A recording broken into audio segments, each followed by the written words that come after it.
आपको बताऊं भाई साहब, 3-4 महीना पहले मेरा एक दोस्त गुजर गया।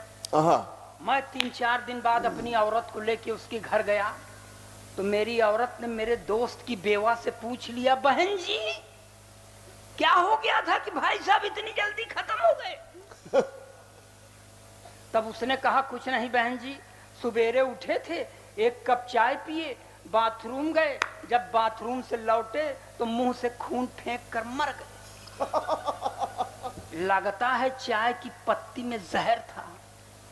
इतना सुनने के बाद मेरी औरत ने मुझे घूर कर देखा और उसकी ओर मुखातिब होकर कहा, वही 2-4 चम्मच चाय की पत्ती दे दी।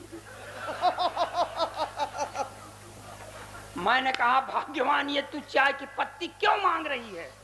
उसने कहा, चुप रहो, ये महिलाओं के बीच का मामला है, आज इनके ऊपर विपत्ति पड़ी है, मैं आई हूं कल।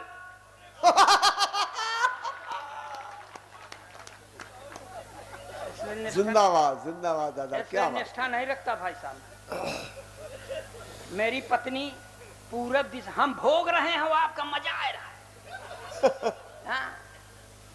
मेरी पत्नी पूरब दिशा की ओर चलती है तो उत्तर दिशा की ओर खड़ा हुआ युवक ये समझता है कि मुझसे देख रही है मुझे।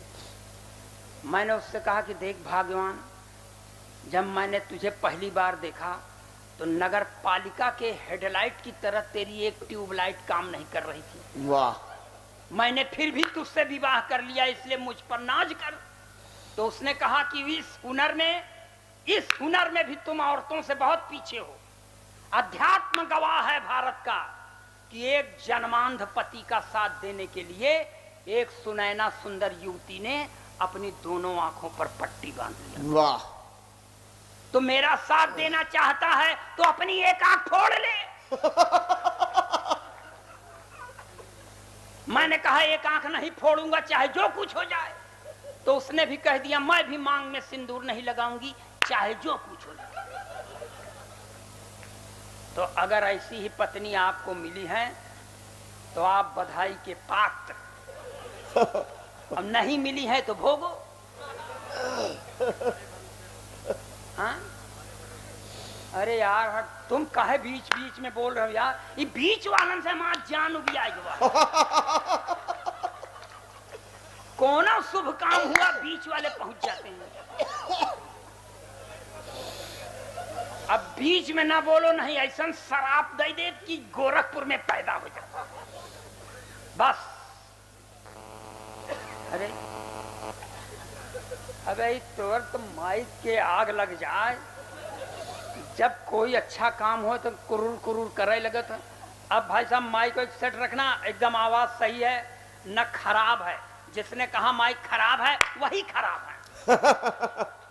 माइक बहुत अच्छा है भाई साहब। 4-6 पंक्तियां अच्छी सुन ले मुझसे। मैं अच्छी पंक्तियां पढ़ता नहीं, गंदी संदी पंक्तियां पढ़ने के लिए पूरे देश में कुख्यात हूं। बहुत कई रातों से मैं सोया नहीं हूं, दिन में यात्राएं करता हूं। आज हमसे ये कहे थे कि आवे के होई, आना जरूर है, नहीं तो तुम्हार हाथ गोड़ तोड़ दें प्रमुख जी। तो प्रमुख जी से हाथ गोड़ न टूटे इसलिए हम चले आए। भाई प्रमुख और उस पर से बंधु। हम कहा कैसे आई?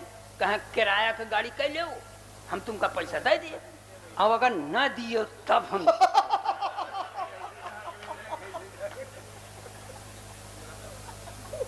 कभी सर्दी कभी बारिश, कभी दोपहर से गुजरे। कभी सर्दी कभी बारिश, कभी दोपहर से गुजरे। नहीं मालूम है हमको कहाँ किस पहर से गुजरे। वाह। अपने जीवन के रंजो गम दबा कर अपने सीने में, अपने जीवन के रंजो गम दबा कर अपने सीने में, लुटाया प्यार ही हमने जहां जिस शहर से गुजरे। क्या बात है, वाह, जिंदाबाद। बैठ जाया। मैं इस तरह पंक्तियां नहीं पढ़ता भाई साहब, पढ़ सिर्फ इसलिए दिया कि आपके समझ में आ जाए, भले आदमी के यहाँ पैदा हुआ हूँ। ताली बजाइए, मैं अपना काम लगाता हूँ। स्वागत है दादा। इस तरह के हम कई बहुत मुक्तक सुना सकते हैं, मगर न सुनाऊ। हाँ क्या सुन? अरे यार इतना खराब चीज है भाई साहब, ये ऐसे ऐसे कर दिए ना, अब हमारे सब हम याद किए रहे भूल गए। माने कुत्ते को घी पिला दोगे मर जाएगा। समझे ना, आप बहुत गंदे आदमी भाई साहब, ऐसा मत। मन बनाइए, अब यहाँ से चालू होते हैं अखिलेश द्विवेदी जी भैया। और इस सरस्वती, मैं अपने प्रधानमंत्री से पूरी तरह प्रभावित हूँ, मगर इस सरस्वती के मंच पर और संस्कार से भाजपाई भी हूँ, मगर यहाँ जो कहूँगा सच कहूँगा, सच के सिवा कुछ नहीं कहूँगा जी। हम देखिए, हम गप मारने वाले कभी नहीं, ओरिजिनल पोएट। जैसे उत्तर प्रदेश में एक भूतपूर्व सरकार थी, उसमें एक चच्चा थे, एक दिन खिसिया कि मुख्यमंत्री से कह दिए अभी तुम राजनीति में बच्चा हो। इतना सुनते बच्चवा अकड़ के खड़ा हो गया भाई साहब, चच्चा को हारी मानना पड़ा। 4 पंक्तियां ये भी बर्दाश्त करें, एकदम देशभक्ति के चाशनी में डुबो के पढ़ रहा हूं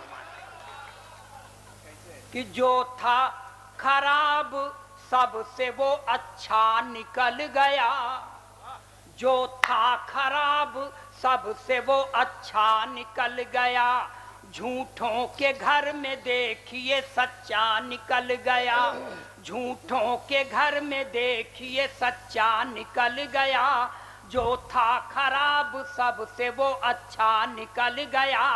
चच्चा ने राजनीति में बच्चा जिसे समझा, चच्चा ने राजनीति में बच्चा जिसे समझा, बच्चा वही चच्चा कभी चच्चा निकल गया।